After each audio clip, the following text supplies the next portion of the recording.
नमः सिद्धेभ्यः। ॐ नमः सिद्धेभ्यः। ॐ नमः सिद्धेभ्यः। श्री वीतरागाय नमः। मोक्षमार्गस्य नेतारं भेत्तारं कर्मगोव्रतां ज्ञातारं विश्वतत्त्वानां वन्दे तद्गुणलब्धये।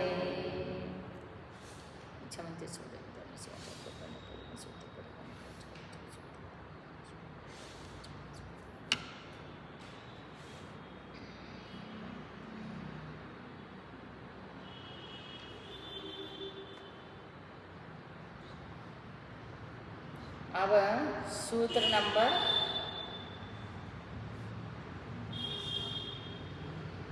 26वां यही वाला ना, विशुद्धि क्षेत्र स्वामित्व विषयोधि मन प्रयोग हो गया है, वो हुआ है। अर्थात विशुद्धि और विषय में मन परिज्ञान अधिक है, क्षेत्र स्वामी में अवधिज्ञान अधिक है, ये हो गया था। अब मति श्रुतयोर्निबंधो द्रव्येषु सर्वपर्यायेषु। मति श्रुतयोर्निबंधो द्रव्येषु सर्वपर्यायेषु।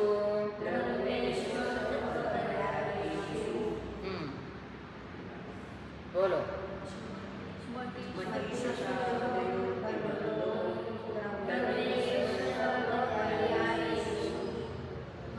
मति और श्रुतयो हो, मति और श्रुत ज्ञान जो है वो जानने का जो उसका है, द्रव्येषु सर्व द्रव्य को तो जानते हैं मति और श्रुत ज्ञान, लेकिन असर्व पर्यायेषु सर्व पर्याय को नहीं जानते, कुछ पर्याय को ही जानते हैं।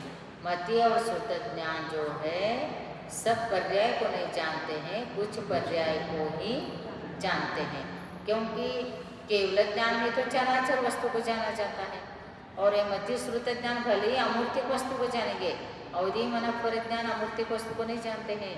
मति श्रुत ज्ञान मूर्तिक अमूर्तिक दोनों को जानते हैं, और मति श्रुत ज्ञान के द्वारा ही केवल ज्ञान होता है, अवधि मन परिज्ञान के द्वारा केवल ज्ञान नहीं होता है, क्योंकि अमूर्तिक आत्मा का अनुभूति मति श्रुत ज्ञान में रहते हुए ही होता है, फिर वो केवल ज्ञान प्राप्त कर लेते हैं। तो इसलिए कहते हैं कि सर्व पर्याय को नहीं जान सकते। सर्व पर्याय को जान लिया तो फिर सर्व द्रव्य को भी जान लिया, सर्व पर्याय को जान लिया तो फिर क्या रहा, केवल ज्ञान। लेकिन इनकी भी ज्ञान जो है निच्चो अपने इसमें कहा है जीव कांड में, निच्चोगाढ़म निरावरणम, ये मति श्रुत ज्ञान जो है, जो निगोधि जीव का जो ज्ञान का क्षोभम है, मति और श्रुत ज्ञानावरणी कर्म का जो क्षोभम है वो बहुत छोटा सा है, और उसके ऊपर कभी आवरण नहीं आता। हमारे मति श्रुत ज्ञानावरण कर्म के ऊपर आवरण आता है, कभी आवरण आ गए तो भूल गए, कभी क्षोभम हो गए तो याद आ गए, ये सब हमारा चलता है। कितने प्रकार के हमारे ज्ञान, चक्षुदर्शन संबंधी, श्रोत्रेंद्र संबंधी, घ्राणेंद्र संबंधी, रसनेंद्र संबंधी, स्पर्शेंद्र संबंधी, ये मन संबंधी, ये सब क्षोभम हमारे पास है। उनके पास एक निगोधि जीव है, वो उसका एक शरीर ही उसका एक इंद्रिय है, उसके पास भी मति श्रुत ज्ञानवर्ण का क्षोभम है, लेकिन वो आवरण रहित है। जैसा केवल ज्ञान में आवरण नहीं है, निच्चोगाढ़म निरावरणम, नित्य उद्घाटित है, नित्य प्रकाशमान है, निरावरण है, एक निगोधि जीव का ज्ञान, मति ज्ञान, श्रुत ज्ञान, और एक केवल ज्ञान निरावरण है, नित्य प्रकाशित है, आवरण रहित है, क्षयिक। इनका क्षयिक नहीं है भले निगोधि जीव का, लेकिन आवरण रहित है। उस अपेक्षा से देखो जितना क्षोभम हो चुका है वो परमानेंट उतना ही क्षोभम रहेगा, उसके ऊपर आवरण आ गए तो फिर जीव नाम का चीज ही नहीं रहेगा। और हमारे जीव का पहचान ही ज्ञान से है। इसलिए हम लोगों का ज्ञान, एक निगोदी जीव को छोड़ो, केवल ज्ञान का तो मतलब ही नहीं, अक्षम ज्ञान होता ही नहीं उनका, तो क्षयिक ज्ञान है। और मतीय श्रुतावधि मनफर ज्ञान तो केवल ज्ञान को रहता ही नहीं, एक केवल ज्ञान हो गए तो हो गया।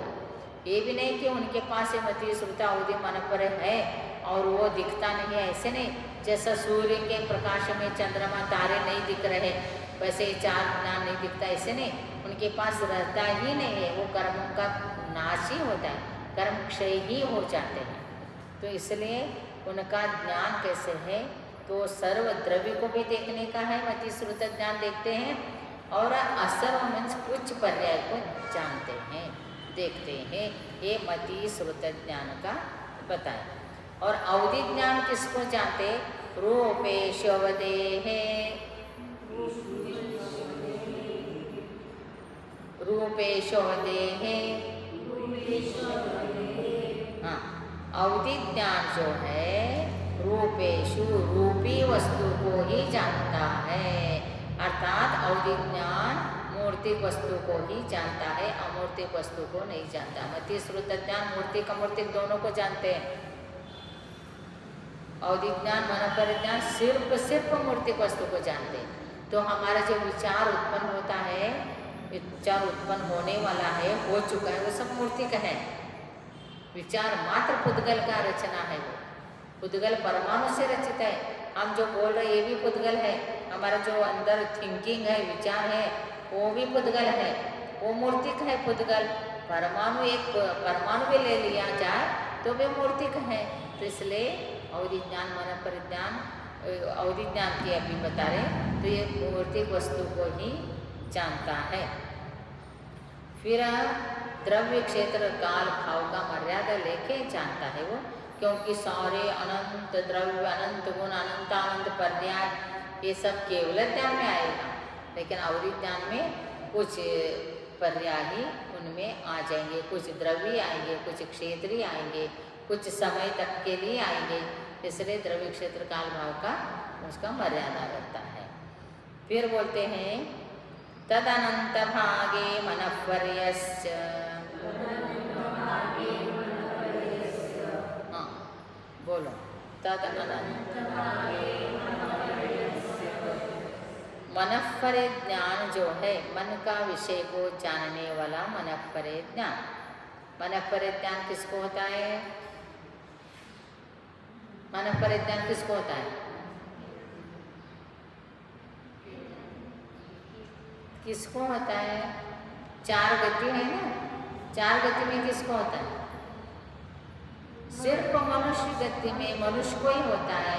फिर मनुष्य में भी क्या बताया था, कल मैंने सारे बताया था कि नहीं, मनःपर्य ज्ञान के बता, मनःपर्य ज्ञान के मनुष्य को ही होता है। मनुष्य में भी जो दीक्षा लिया है, सकल संयम धारण किया है, उन्हीं को होता है। उसमें भी जो जिनको रुद्धियाँ प्राप्त हो गई है, बढ़ते हुए रुद्धियाँ है, उन्हीं को होता है। और जो रुद्धि प्राप्त हो गई तो सबको भी नहीं होता है, किसी किसी को ही होता है। इसलिए जो पदार्थ को अवधि ज्ञान जानता है, उसके अनंत भागे मनःपर्य से, अनंत भाग में एक भाग उसमें जाकर देखता है। इतना सूक्ष्म वस्तु को भी मनःपर्य ज्ञान जानता है, उसका विषय सूक्ष्म है। जो अनंत भाग रूप अवधि ज्ञान जानता है, उसका अनंत का एक भाग, अनंत का एक भाग मनःपर्य ज्ञान जानता है। और मनःपर्य ज्ञान सिर्फ मनुष्य गति में होता है।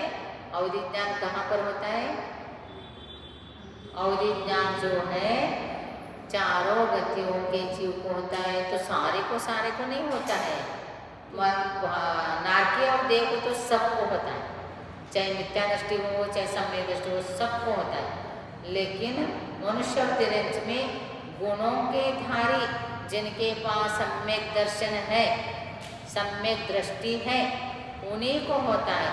बिना सम्यक दृष्टि के क्या नहीं होता है, अवधि ज्ञान नहीं होता। चाहे तिर्यंच प्राणी हो, संगी पंचेंद्री तिर्यंच को भी वो तो किनको होगा, किनको होगा, सम्यक दृष्टि को। मनुष्य को भी होगा तो भी सम्यक दृष्टि। इसलिए पंचम काल के लास्ट में 4 जीव, एक मुनि, आरिका, श्रावक, श्राविका 4 ही रहेंगे। वो चारों के चारों सम्यक दृष्टि ही रहेंगे। वो चारों के चारों कैसे रहेंगे, सम्यक दृष्टि ही रहेंगे। देखो, इसलिए सम्यक दृष्टि को गुण प्रत्यावधिर मनुष्य शेषा ने बोला था ना, तो गुण प्रत्यय अर्थात गुणों के कारण सम्यक दर्शन गुण हो, उसमें विशेष चिन्ह हो, उन्हीं को होता है। उसके बाद सर्वद्रव्य पर्यायेषु केवलस्य,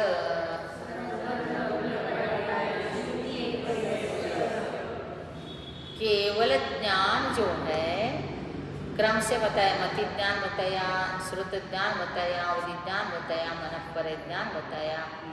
अब 5वां नंबर, ज्ञानावरण कर्म के 5 ही भेद हैं, मति ज्ञान, श्रुत ज्ञान, अवधि ज्ञान, मनःपर ज्ञान, केवल ज्ञान। तो अब केवल ज्ञान बता रहे हैं, सर्वद्रव्य पर्यायेषु केवलस्य। केवल ज्ञान जो है सर्वद्रव्य, सर्वगुण, सर्व पर्याय में प्रवृत्ति करता था, सब कुछ देखता है। संपूर्ण द्रव्य, गुण, पर्याय को युगपत एक साथ भूत, भविष्य, वर्तमान काल का एक क्षण में जानता है।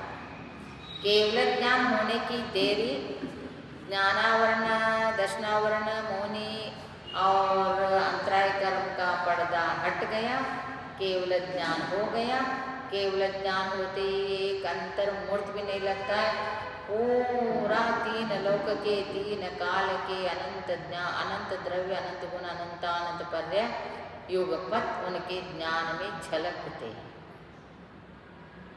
युगपत सर्वद्रव्य पर्यायेषु केवलस्य, सारे हमारे, हमको हमारा मनुष्य पर्याय हमको अब भी मालूम है। हम क्या पीछे थे हमको मालूम नहीं, हम आगे क्या बनने वाले मालूम नहीं, कौन से स्वर्ग में जन्म लेने वाले मालूम नहीं, कितने भोग के बाद मोक्ष जाने वाले हमको मालूम नहीं, लेकिन हमारा सब चीज़ उनके ज्ञान में झलका हुआ है। और भूतकाल के हमारा जो भूतकाल वो झलका है, वर्तमान का वर्तमान वो झलक रहा है, भविष्य का भविष्य वो झलक रहा है। भूत, भविष्य, वर्तमान काल का तीनों चीज़ उनके जैसा दर्पण रखो। केवल ज्ञान को दर्पणवत क्यों कहा? दर्पण के सामने काला, नीला, पीला, कैसे भी अग्नि जो भी है उसमें प्रतिबिंबित होगा, लेकिन इसको कोई फर्क नहीं पड़ेगा।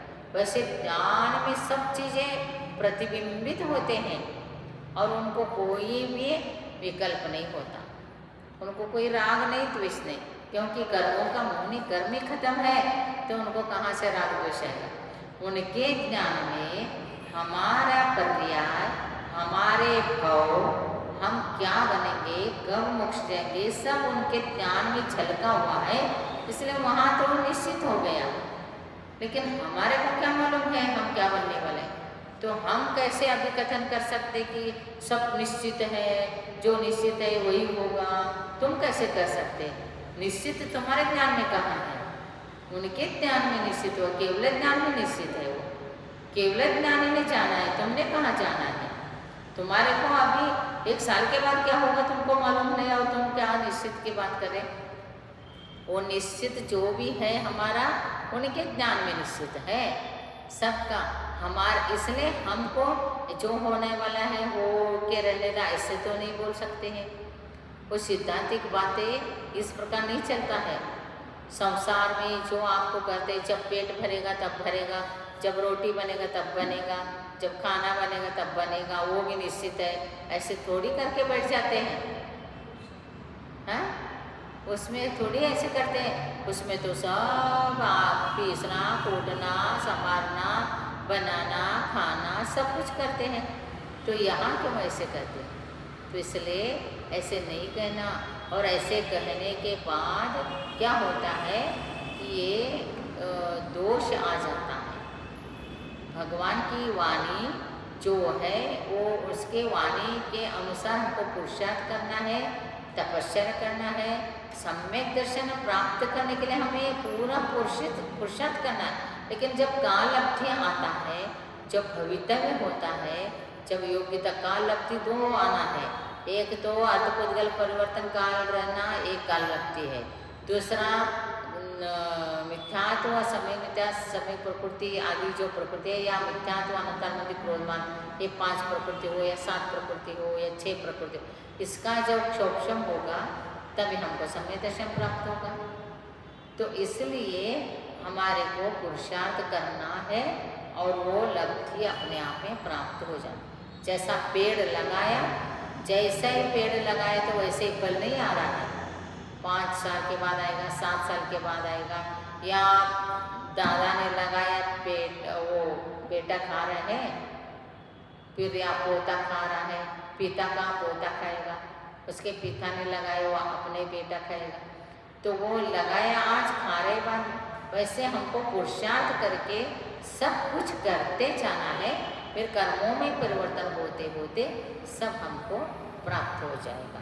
इसलिए अभी से ये मनुष्य को सामान्य क्षारोक्षमी छद्मस्त ऐसे मनुष्य को तो ये नहीं कहना है कि जो होना है वो निश्चित है, ऐसे नहीं कहना। वो तो ज्ञान का विषय है, केवल ज्ञान का विषय है। एकादिनी भाज्यानि उपपदे एकस्मिन् चतुर्भ्याम्,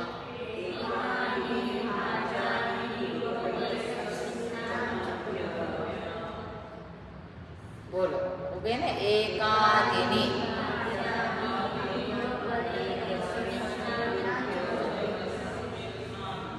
एक आदिनी मीन्स एक को आदि करके, भाज्यानि मीन्स विभाजित करे तो, ज्ञान क्या है, मति ज्ञान, श्रोत ज्ञान, अवधि ज्ञान, मन परिज्ञान, ऐसे उनको विभाजित करो। ज्ञान में 4 भाग करो उसको, फिर उसमें युगपत एक साथ एकस्मिन एक मनुष्य के पास या एक जीव के पास ज़्यादा से ज़्यादा कितना, चतुर्भ्य 4 ज्ञान हो सकते हैं। एक जीव के पास, सब हर जीव के पास नहीं, क्योंकि मन परिज्ञान होगा तो वो महान चारित्र वृद्धिधारी भावलिंगी संत, वो वृद्धिधारी मुनि होगा तब भी मन परिज्ञान होगा। और अवधि ज्ञान मन परिज्ञान तो किसी को भी हो, अवधि ज्ञान तो किसी को होता है, मन परिज्ञान हर किसी को नहीं होता है। तो फिर उसमें भी जिस किसी को भी मन परिज्ञान हो रहा है उसको लेके चलेंगे तो एक साथ at a time how many, 4 कौन कौन से, मति ज्ञान, श्रुत ज्ञान, अवधि ज्ञान, मन परिज्ञान। 3 रहेंगे तो मति श्रुत अवधि रह सकता है, मति श्रुत मन परे रह सकता है। और 4 रहेंगे तो मति श्रुत अवधि मन परे, 2 ही रहेंगे तो मति श्रुत। इसलिए बोला एक के लिए बोला नहीं, क्योंकि एक जब केवल ज्ञान प्राप्त होगा ना तभी 4 ज्ञान रहेंगे ही नहीं, इसलिए उसको लिया नहीं। केवल ज्ञान होने के बाद इनका क्या काम है, क्षौक्षम ज्ञान का कोई काम ही नहीं है केवल ज्ञान के सामने। इसलिए एक जीव को यदि ज़्यादा से ज़्यादा ज्ञान भी रहे तो 4 ज्ञानधारी हो सकते। जैसा गणधर परमिष्टि को 4 ज्ञान कंपल्सरी होता है। और भगवान जब जन्म लेते हैं तब उनके साथ जन्मते ही उनको 3 ज्ञान रहता है, मति श्रुत अवधि ज्ञान रहता है। और वो अनुव्रति रहते हैं, जन्म से ही व्रति रहते हैं, वो किन्हीं से व्रत नहीं लेते हो, उनका त्याग संयम सब जन्म से ही रहता है। अपने यहाँ तो 8 मूल गुण जब व्रत देते हैं या आत्म कुमकुम व्रत देते हैं, कुमकुम व्रत कहते हैं ना, तब 8 साल की लड़की को दिया जाता है, तब उसको सब ये जो है ना कंदमूल दशकंद ये छुड़ाया जाता है, रोज मंदिर जाने का, फिर शादी होने तक का ब्रह्मचर्य व्रत दिया जाता है। सब जाके सब कुछ करेंगे। और वो जब छोटे हैं तो माता पिता का जिम्मेदार होता है, उसको बढ़ाते जाएंगे तो बढ़ जाएंगे, वो क्या है बढ़ सकते हैं। लेकिन इस प्रकार जब हम करेंगे तभी तो हो सकता है वो। इसलिए क्या कहा है कि ज़्यादा से ज़्यादा और कम से कम इस प्रकार समझ के चलना। फिर आगे बताते मति श्रुतावदयो विपर्यस्य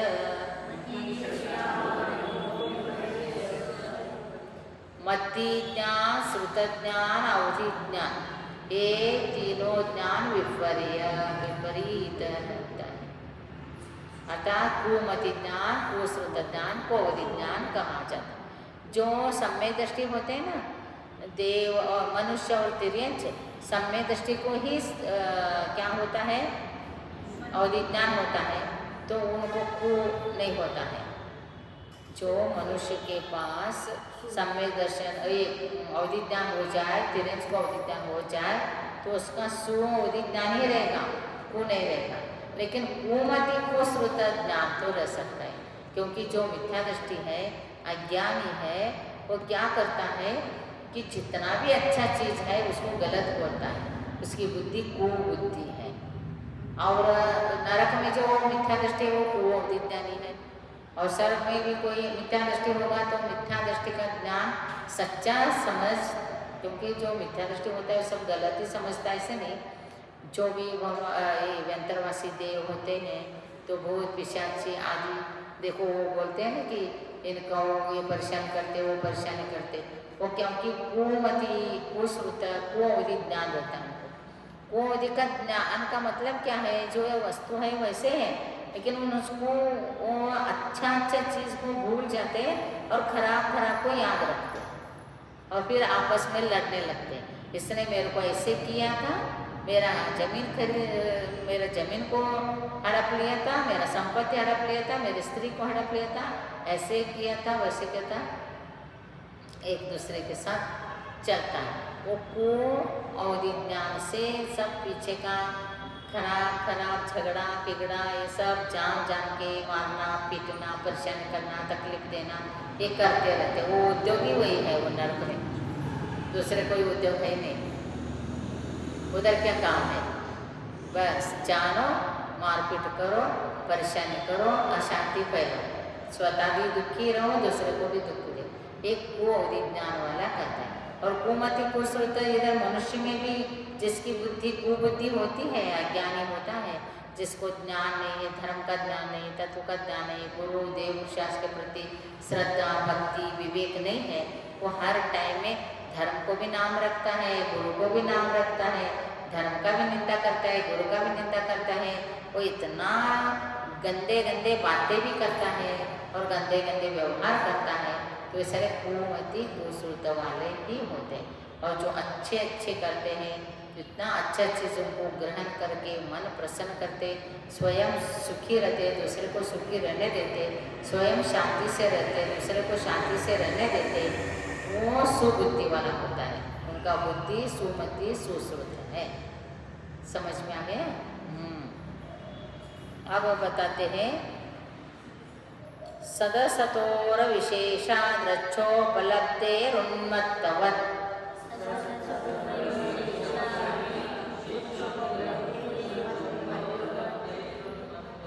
सत् असत्योः सत् विषयः असत् विषय सत् असत्योः अविशेषा।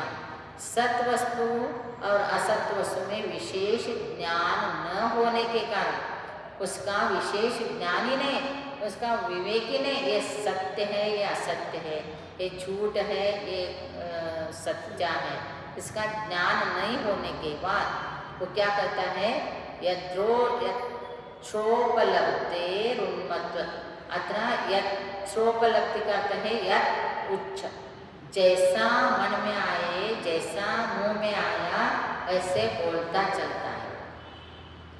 उन्मत्तवत् मीन्स उन्मत्त मनुष्य के उन्मत्तवत्, वो जैसा शराब पिया हुआ मनुष्य जो मन में आता है वो बोलता जाता है, जो मुंह में आता है वो बोलता जाता है, वैसे करता है ये अज्ञानी। सत्य और असत्य का विचार जिसके अंदर नहीं, विषय का ज्ञान जिसको नहीं है, वो ऐसे अज्ञानी सत्य कथन को असत्य रूप से बताना शुरू करता है। वो कितना पाप का बंद करता है। इसलिए जो भी महाभारत हो या रामायण हो, इसमें जितने भी दिखाया राम के बारे में, कृष्ण के बारे में, हनुमान के बारे में, ये सब गलत गलत यद्रुच्छोपलब्धे, अर्थात जो मुंह में आया वही बोला, वही लिखा, वही करने लगते, वही समझते। तो ये कितना पाप है। सत्यासत्य के बिना ऐसे कथन करना महादोष है। अब बताते नैगम संग्रह व्यवहार रुजुसूत्र शब्द समवीर्ण मृतानया।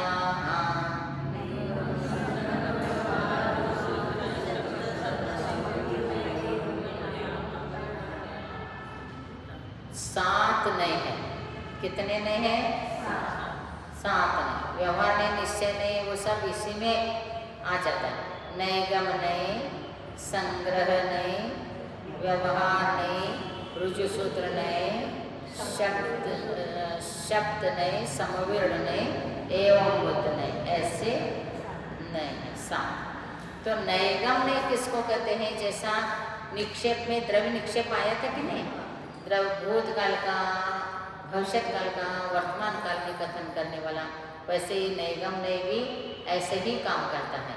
वो नैगम नए भी ऐसे ही, वो नए काम हुआ है, अभी उसमें संकल्प किया है कि ये काम करने का, आपने भाव बनाया है, मन बनाया, उसी को पूरा समझ के बोलता है। जैसा आप लड्डू बना रहे थे, तो किसी ने पूछा कि लड्डू बना रहे थे क्यों? तो वो मैं शिखर जी जा रही हूँ। लड्डू बनाते समय तो कोई शिखर जी नहीं जा रहा, लड्डू बन रहे शिखर जी के लिए, शिखर जी को लेके जाने वाला लड्डू बन रहा है। उसी टाइम में बोलेंगे क्या कर रहे हैं? लड्डू बना रहे हूँ, ऐसे नहीं बोलते, शिखर जी जा रहे हैं। चावल साफ कर रहे हैं, तब क्या बोलते? चावल, वो क्या बोल रहे? भात बना रहे हो। वो चावल को तो साफ कर रहे हो, बना रहे भात, ऐसे बोलते हैं। तो वो संकल्प को ही पूर्ण समझ के कथन करते हैं। चाहे वर्तमान का चलो, भूत का चलो, भविष्य का चलो, वर्तमान में संकल्प मात्र कथन करता है नैगम नए। इसलिए भूत नैगम नए की अपेक्षा से, भावी नैगम नए की अपेक्षा से, वर्तमान नैगम नए की अपेक्षा से हम लोग पंच कल्याणक मनाते हैं। जन्म कल्याणक आदि, निर्वाण कल्याणक आदि भूत नैगम नए की अपेक्षा, और भावी में होने वाला भी अभी वर्तमान में ही मनाते हैं। सब तीर्थंकर को पूछते हैं, तीर्थंकर का नाम लेते हैं, ये भावी नैगम नए। और वर्तमान में जो प्रेजेंट में है उनको बोलना वर्तमान, ये नैगम नए, इसीलिए कहा ये नैगम नए है। और संग्रह, संग्रह नए में क्या होता है? ये संग्रह करके बोलता है, अनेक पदार्थ को एक ही बोलेगा, अनेक पदार्थ मिला हुआ रहेगा, लेकिन बोलेगा कि एक ही बोलेगा। जैसे शरबत, शरबत ही बोलेगा तो वो संग्रह नहीं हो गया। संग्रह में क्या क्या संग्रह कर दिया? उसमें चीनी है, पानी है, इलायची है, नींबू है, नमक है, इतने सारे चीज़ होते हुए उसको बोलेगा शरबत। ये संग्रह नहीं को चलता है। पूरन पूड़ी, पूरन पूड़ी बोला, पूरन पूड़ी में कितने सारे चीज़ होते हैं, तो वो ये बोलेंगे ना कि ये गेहूँ है, ये दाल है, ये गुड़ है, ये इसमें सौंठ है, इलायची है, ऐसे करके खाएंगे क्या? पूरन पूड़ी का स्वाद कैसे आएगा फिर? पूरन पूड़ी इकट्ठा एक बोलना वो संग्रह नहीं है। तो इसलिए सत्य बोलना, द्रव्य बोलना, तत्व बोलना, ये संग्रह नहीं। फिर तत्व में कौन से तत्व, फिर द्रव्य में कौन से द्रव्य, वो आगे की बात है। लेकिन ये संग्रह नहीं में एक ही सब अनेक चीज़ को एक रूप बनाना संग्रह। समझ में आ गया? हाँ। अब व्यवहार, व्यवहार नहीं में क्या होता है? जो संग्रह में से वस्तु को ग्रहण किया है उसको भेद करके करके कथन करना। जैसा जीव बोला है, जीव बोले तो सात तत्व है, उसमें जीव तत्व है, अजीव तत्व है, आश्रव है, बंध है, इसको भेद करके। आत्मा बोला, आत्मा बोलते तो सम्यक दर्शन सहित आत्मा है, ज्ञानवान आत्मा है, चारित्रवान आत्मा है, वीरवान आत्मा है, ऐसे आत्मा का परिचय देना, ये व्यवहार नए भेद करके कथन करना। रुजु सूत्र नए, रुजु सूत्र नए क्या करता है? तो वर्तमान में उसको भूतकाल का, भविष्यकाल का मतलब नहीं, वर्तमान में जो प्रेजेंट में है उसको कथन करेगा। तो वर्तमान में अभी कोई इंद्र है तो इंद्री बोलेंगे, डॉक्टर है तो डॉक्टर ही बोलो, मुनि है तो मुनि बोलो, पूरा उनका पूरा वर्तमान काल के रूप में उनको वर्तमान में जो है वो स्थिति बोलो, ऐसे चलेगा। लेकिन वो कोई डॉक्टर हो के छूटा है, वो रिटायर्ड है, उसको डॉक्टर बोलते वो रुजु सूत्र नहीं को चलेगा नहीं, सरल सरल चाहिए उनको, टेढ़ा मेढ़ा नहीं चलता है उनको, तो रुजु सूत्र नहीं, इस प्रकार। और शब्द नहीं, शब्द नहीं में क्या है, वो हमको कोई वस्तु का परिचय करके देगा। फिर वो शब्द नहीं में लिंग कौन से है, विभक्ति कौन से है, संख्या कितने, ये नहीं लिखा। लिंग में स्त्रीलिंग है कि पुल्लिंग, वो बहुत से शब्द को स्त्रीलिंग पुल्लिंग में बताया जाता। आप कहे तो पानी है और पुल्लिंग होगा, जलन कहे तो नपुंसकलिंग है, लेकिन हमको जल से मतलब है। आप उसको पुल्लिंग में कहो, स्त्रीलिंग में कहो, हमें मतलब नहीं। तो फिर उसी प्रकार से संख्या में एक वचन में कहो, बहुवचन में कहो, उससे मतलब नहीं। विभक्ति में द्वितीय विभक्ति, सप्तमी विभक्ति, किस विभक्ति में क्या कहे, उससे मतलब नहीं। वो वस्तु क्या है वो देखेगा, वस्तु के तरफ उसका ध्यान है। लिंग, संख्या, विभक्ति, इससे कोई उनको मतलब नहीं, इसलिए शब्द नहीं कहते हैं। और इंद्र है, शक्र है, पुरंदर है, ये उससे मतलब नहीं उनको, तो बस इंद्र है, वो देव सर्व का सौदर इंद्र है बस। समवीर नहीं, समअभिवीर, समवीर में अनेक गुण एक में समावेश है।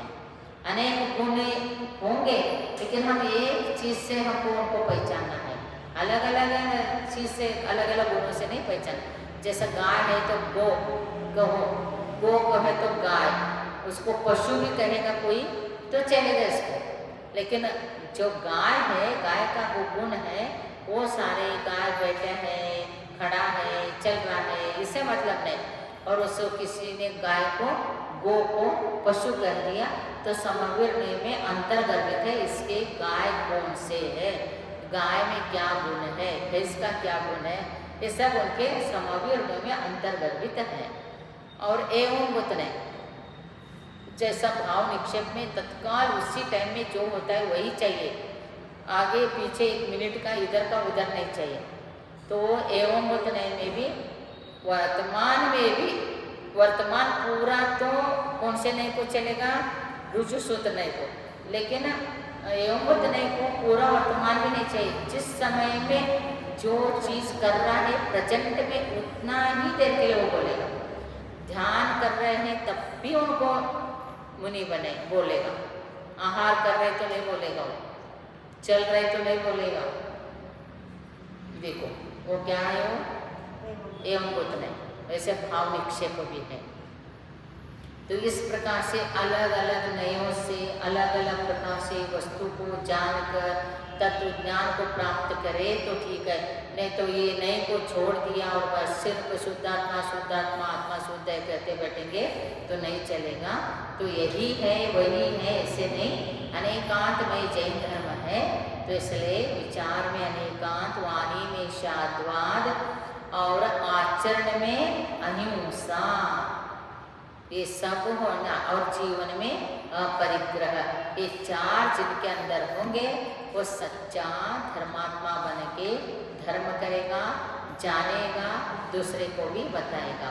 तो इसलिए प्रमाण नए के बिना, निक्षेप नए प्रमाण के बिना, निक्षेप के बिना, नयों के बिना कोई भी वस्तु स्वरूप का निर्णय हो ही नहीं सकता है। इसलिए इन सारे के माध्यम से तत्व को अच्छी तरह से जानकर, धर्म को अच्छी तरह से जानकर श्रद्धा करके करेगा तो कभी वो एकांति नहीं होगा, मिथ्या दृष्टि होगा नहीं, और वो चिंतन के प्रति गाढ़ श्रद्धा रखेगा। और आज जो है तत्वा सूत्र के प्रथम अध्याय समाप्तम। नमो हरिहंतानम, नमो सिद्धानम, नमो ऐर्याय।